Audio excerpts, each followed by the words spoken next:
কয়দিন ধরে এক নাগাড়ে এইভাবেই বৃষ্টি হচ্ছে। এদিকে ঘরে দুটো চালও নেই যে সেদ্ধ করে খাবো। এমন ভাবে চলতে থাকলে তো বন্যা হয়ে যাবে।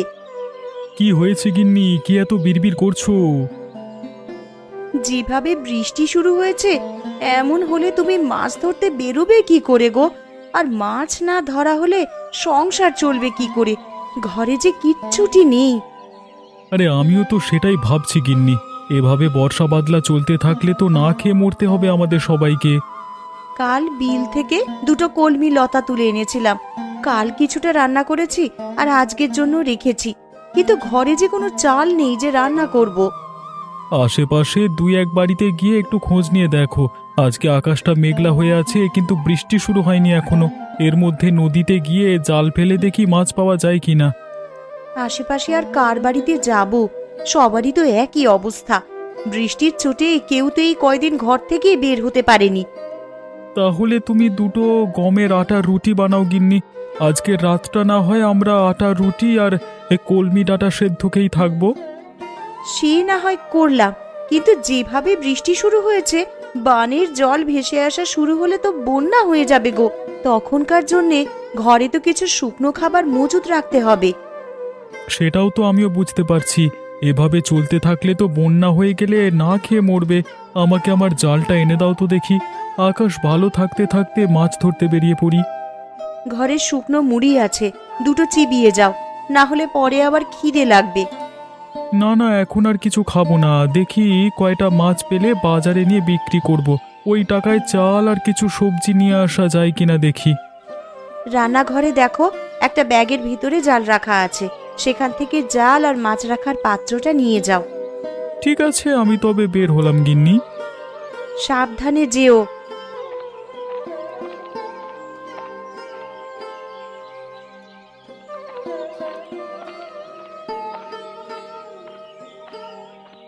হায় হায় হায় হায়, কি হলো আমার?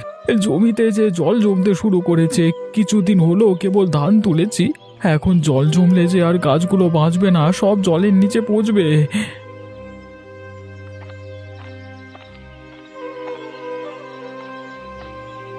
কিরে গোপাল, কি হয়েছে তোর? এভাবে আহাজারি করছিস কেন?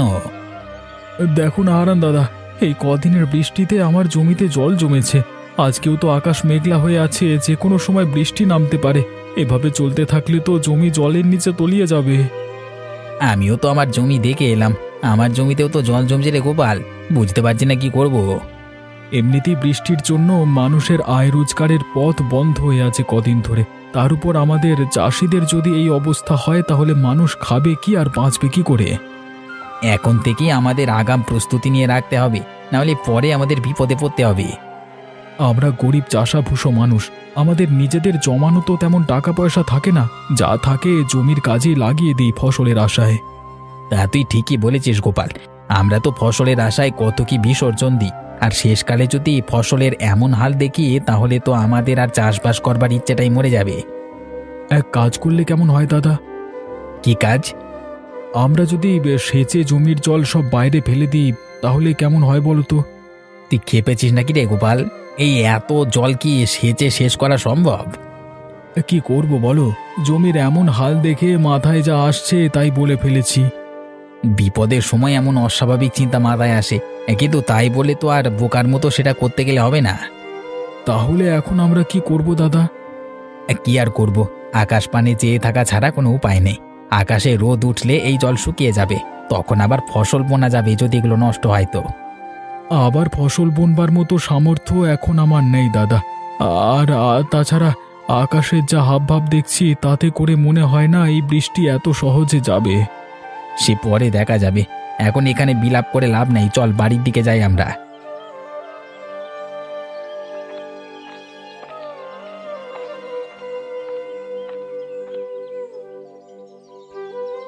একটু সুযোগ পেলেই হলো, এই মেয়ে কাদামাটি নিয়ে খেলতে বসে যাবে। জামা কাপড় ময়লা হলে আজ তোর কপালে দুঃখ আছে ননি, এই আমি বলে দিলাম। আমার একটু খেলাধুলো তোমার সহ্য কেন হয় না বলো তো মা? তোর খেলাধুলো আমার সহ্য হবে কি করে? খেলা করতে গেলেই তো জামা কাপড়ে কাদামাটি মাখিয়ে আসিস। এই বৃষ্টি বাদলার দিনে আমি জামা কাপড় শুকাতে দেবো কোথায়? পরপর এত দিন বৃষ্টিতে আমি দুদণ্ড বাইরে বেরোতে পারিনি, আর কতক্ষণ আমাকে ঘরবন্দি হয়ে থাকতে বলছো তুমি? এই মেয়ের চোপা দিন দিন বেড়েই চলেছে। দিন দিন বড় হচ্ছিস আর আদব কায়দা সব ভুলতে বসেছিস দেখছি। মা, ও মা, আমার না খুব খিদে পেয়েছে, আমাকে কিছু খেতে দাও না মা। একটু আগেই না গুড়মুড়ি খেয়ে খেলতে বসলি, এখনই তোর খিদে পেয়ে গেল? অভাবের স্বভাব নষ্ট কথাটা তো সত্যিই দেখছি। পেটের খিদে কি আর অভাব মানে বলো? আমার যে একটু বাদে বাদেই খিদে পায় মা। গুড় মুড়ি যা ছিল সব তো খেয়ে সাবার করেছিস একাই। এখন তোকে আর কি খেতে দিই বলতো? ঘরে কিচ্ছুটি রাখার উপায় নেই তোর জন্যে। খাবার দেখলেই কখন খেয়ে শেষ করবি সেই চিন্তা তোর।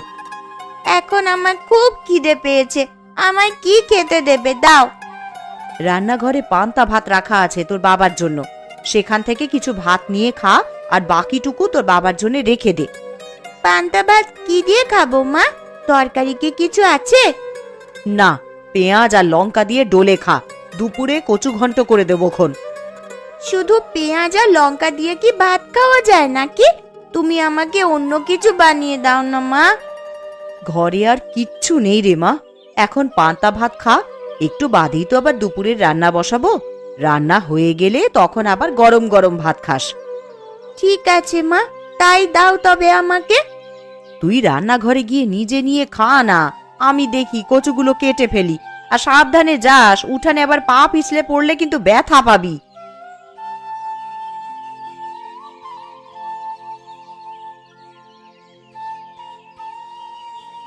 লোকটাকে সেই কখন থেকে খেতে ডেকে এসেছি, এখনো আসার নাম নেই।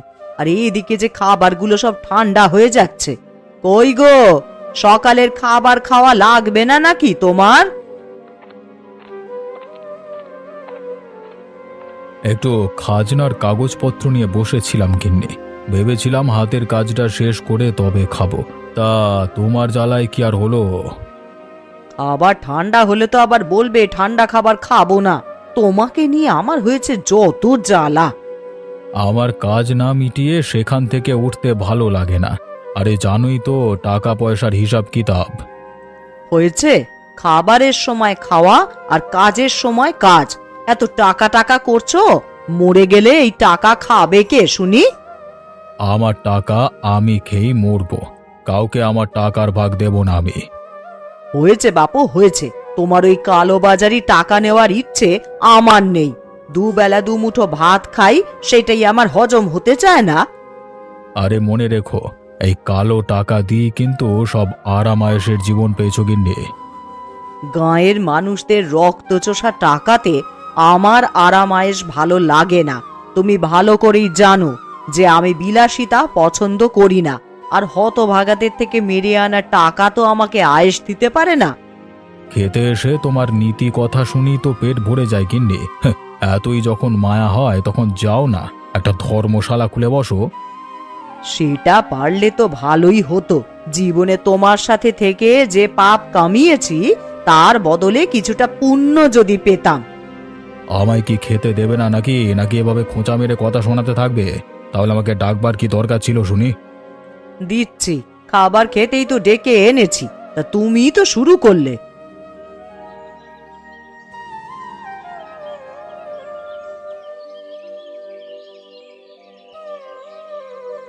ননি, ও ননি, একবার এদিকে আয় তো মা।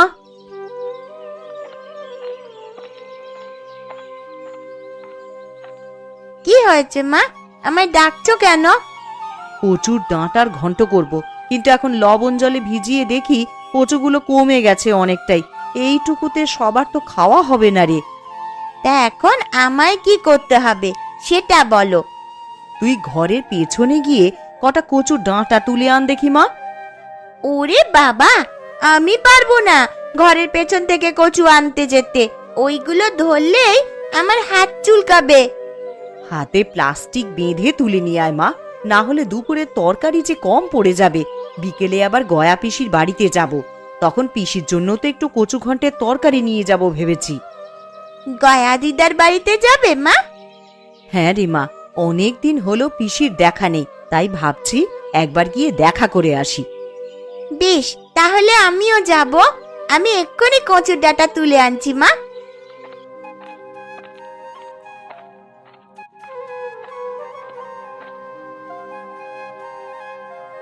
জয়াদি, ও জয়াদি, রান্না বসিয়ে দিয়েছো দেখছি। আমার তো এখনো কিচ্ছু করা হলো না গো। আরে কমলা যে, আয় বস এখানে। না দিদি, বসতে আসিনি, আমি এসেছি তোমার কাছে কিছু চাইতে। কি চাইতে এসেছিস কমলা? ঘরে রান্না করার মতন কিচ্ছুটি নেই দিদি। এখন কি রান্না করব ভেবে পাচ্ছি নে। কাল কটা কলমির ডাঁটা তুলে এনেছিলাম, তাই দিয়েই কালকের দিনটা কোনো রকমে চলেছে। আমার ঘরেও তেমন কিছু নেই রে কমলা। এই দেখ না, ননিকে ঘরের পেছনের জমি থেকে কটা কচুর ডাঁটা তুলে আনতে বলেছি। আমাকে আজ সে চাল দেবে দিদি? আমি কাল আবার দিয়ে যাব তোমায়। ওমা, থাকলে কেন দেব না? ওইখানে চালের মটকা থেকে চাল নিয়ে যা তুই। উনি রাতে চাল নিয়ে এলেই আমি কাল সকালেই চাল ফিরিয়ে দিয়ে যাব তোমায়। সেসব নিয়ে তোকে ভাবতে হবে না, এখন চাল নিয়ে গিয়ে রান্না বসা যা, না হলে ঠাকুরপো বাড়ি এলে কি খেতে দিবি? ঠিক আছে দিদি।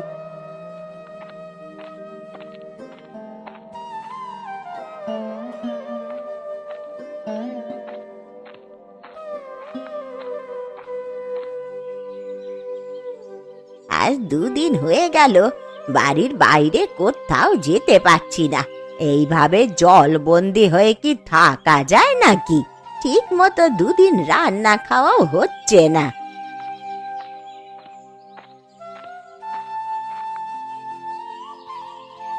এ কি গো পিসি, তোমার বাড়িতে যে বানের জল উঠেছে, সারা উঠোন তো জলে ভরে গেছে গো। এই জন্যই বুঝি দিদার দেখা নেই আজ কদিন ধরে।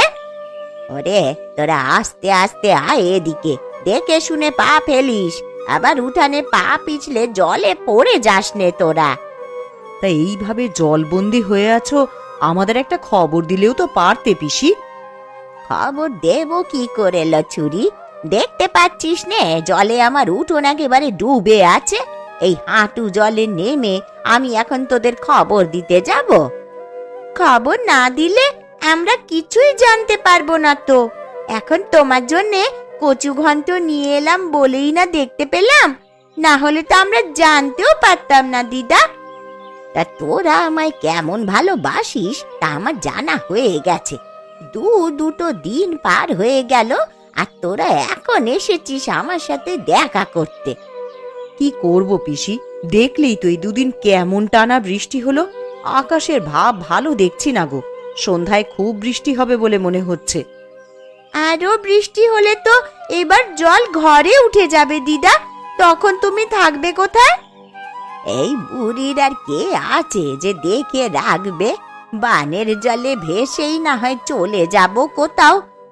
ছি ছি পিসি, এসব কথা কখনো মুখেও আনবে না। আমরা সবাই আছি তোমার পাশে। আবহাওয়া বেশি ভালো দেখছি না, তুমি বরং আমাদের সাথে আমাদের বাড়িতে চলো পিসি। হ্যাঁ দিদা, আমাদের সাথে চলো। এই বিপদে তোমাকে একা রেখে যেতে পারবো না আমরা। তা বেশ, তোরা যখন এত করে বলছিস তবে তাই চল।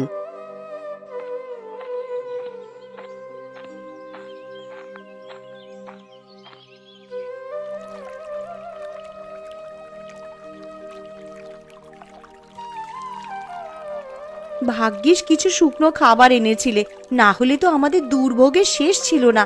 যেভাবে বানের জল হুট করে বাড়িতে প্রবেশ করা শুরু করলো, খাবারের জন্য কোথায় যে যেতাম পরে। জল বেড়ে যাচ্ছে দেখি তো দরকারি জিনিসপত্র নিয়ে বাড়ির চালায় উঠে এলাম, না হলে আর উঁচু জায়গা পেতাম না। কলা গাছের ভেলা বানিয়ে রেখেছি, যে কোনো দরকার হলে এই ভেলায় ভেসে বেরোনো যায়।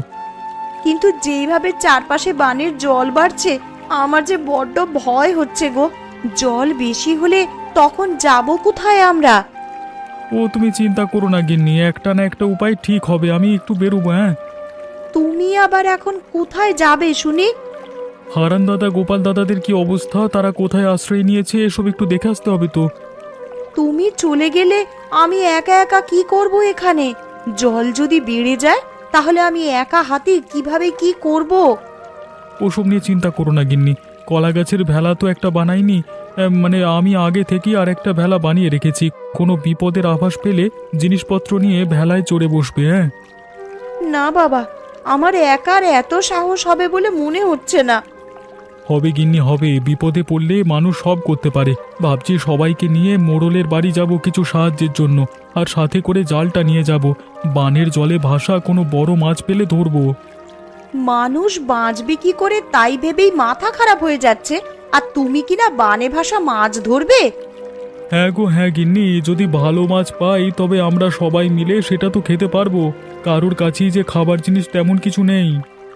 তা তুমি ঠিকই বলেছ, এই সময় তো নদী নালা সব ডুবেছে, বড় বড় মাছ এখন বানে ভেসে আসবে। আমি জালটা নিয়ে একটু ঢু মেরে আসি, আর দেখে আসি সবার কি অবস্থা। ঠিক আছে, সাবধানে যেও, আর তাড়াতাড়ি ফিরে আসবে কিন্তু। ঠিক আছে গিন্নি।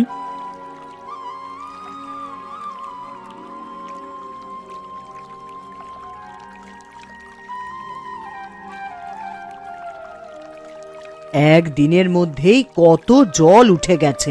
এইভাবে বানের জল আসতে থাকলে তো সারা গ্রাম জলের নিচে চলে যাবে। আরে ওসব নিয়ে তুমি চিন্তা করো না গিন্নি, সারা গ্রাম জলের নিচে তলিয়ে গেলেও আমাদের বাড়িটা উঁচু আছে, আমরা এখানে নিরাপদে থাকতে পারবো। তুমি কেমন মোড়ল বলো তো? আমি আমাদের কথা বলছি না, আমি বলছি গ্রামবাসীদের কথা। তাদের এই বিপদের দিনে তোমার উচিত তাদের পাশে দাঁড়ানো। আর তুমি আবার এখন শুরু করলে? দেখছো বানের জলের জন্য সবাই ঘরবন্দি হয়ে আছে, তার মধ্যে তুমি বলছো আমাকে মানুষের খোঁজ নেওয়ার জন্য। সব সময় নিজেরটাই বুঝলে তুমি। তোমাকে যে কে মোড়ল বানিয়েছিল?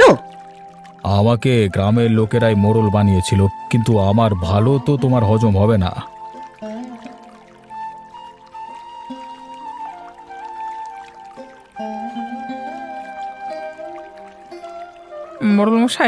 মোড়লমশাই বাড়িতে আছেন নাকি? একবার বাইরে আসুন তো, আমরা সবাই আপনার সাথে কিছু পরামর্শের জন্য এসেছি। আমি দোতলার ওপরে এখানে, গোপাল তোমরা ওপরে তাকাও। আপনি আমাদেরকে একটু সাহায্য করুন না বাবু, না হলে তো সবাই না খেয়ে মারা পড়বো। কি সাহায্য করবো আমি তোমাদের? আপনার কোষাগার থেকে যদি আমাদের কিছু চাল এবং আঠা দিয়ে সাহায্য করতেন, তবে সবাই পেটের খিদে নিবারণ করতে পারতাম। আমার কোষাগারে যা খাদ্যশস্য জমানো আছে সেগুলো তো আমার ব্যবহারের জন্য জমানো আছে, সেখান থেকে তোদের দিলে আমি চলবো কি করে? কিন্তু আমরা যে সবাই খুব দুর্দশার মধ্যে দিয়ে যাচ্ছি বাবু। আমার ঘরে চাল নেই, তরকারি নেই, শুকনো মুড়ি চিবিয়ে দিন কাটাচ্ছি। ওই ঢের ভালো তোদের জন্য, আমি সেভাবে কিছু দিতে পারবো না তোদের, নিজেরটা নিজেরাই জোগাড় করে নে। ঠিক আছে বাবু, আমরা তাহলে আসি এখন।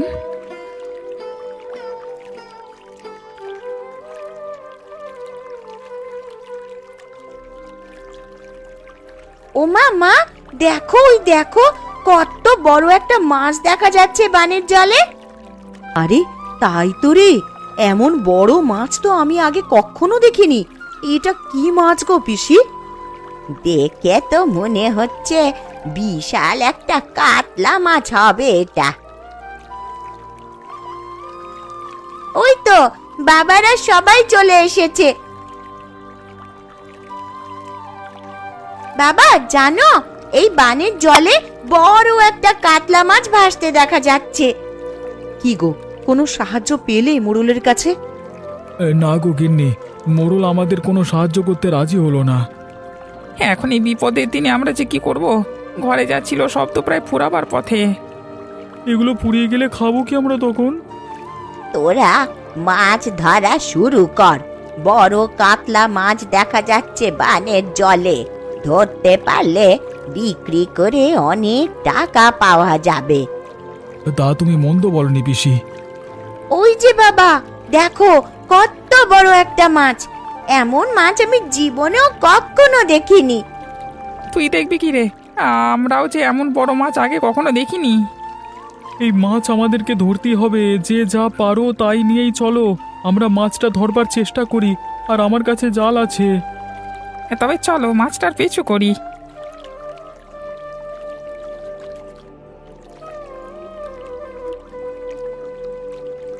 কিরে, তোরা সবাই মাছ ধরবার সরঞ্জাম নিয়ে কোথায় চলেছিস?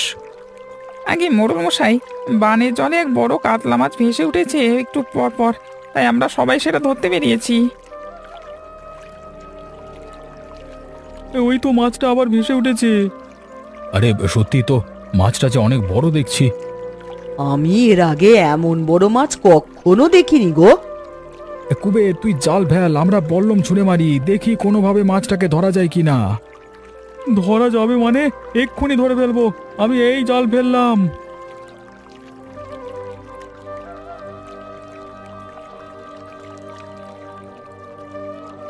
দাদা আমাকে সাহায্য করো তোমরা, একা হাতে আমি বড় মাছ তুলতে পারবো না। মাছটা জালে আটকা পড়ে লাফালাফি করছে। হ্যাঁ হ্যাঁ, আমরা সাহায্য করছি তোকে। মাছটা তো অনেক বড় রে কুবের, এটা নিয়ে শহরের মুখে হাটে বিক্রি করে আয়, অনেক দাম পাবি তাহলে। না না, এই মাছ আমি বিক্রি করব না বাবু, এই মাছে সবার অধিকার আছে, সবাই এই মাছ দেখেছে, আমি একা এটা করতে পারবো না, তাই আমি এটা ভাগ করে নেব সবার সাথে। মোড়ল মশাইকেও তার ভাগেরটা আমরা এখানেই দিয়ে যাব। দেখলে দেখলে তো ওরা কেমন ভালো মানুষ। বানে ভেসে আসা একটা বড় কাতলা ধরে ওরা সেটা তোমাকে ভাগ দিতে চাইছে, আর তুমি কি না ওদের একটু সাহায্য করতে চাওনি। আমি আমার ভুল বুঝতে পেরেছি, আসলে একা একা কোনো কিছু ভোগের শান্তি নেই। কথায় আছে, ভোগে নয় ত্যাগেই প্রকৃত সুখ। তোরা যাবার পথে আবার কোষাগার থেকে চাল ডাল যা লাগে নিয়ে যা। তাহলে তো আজকে বানে ভাষা বড় কাতলা মাছ দিয়ে মহাভোজ হবে সবার। তোরা বাড়ি গিয়ে সবাইকে আমার এখানে নিয়ে আয়, এই বিপদে আমরা সবাই একসাথে আমার বাড়ির দোতলায় থাকবো। ঠিক আছে বাবু, আমরা তাহলে বাড়ি গিয়ে সবাইকে নিয়ে আসি। মাছটা আপনার বাড়িতে রেখে যাই, এসে না হয় রান্না বান্নার আয়োজন করা যাবে। হ্যাঁ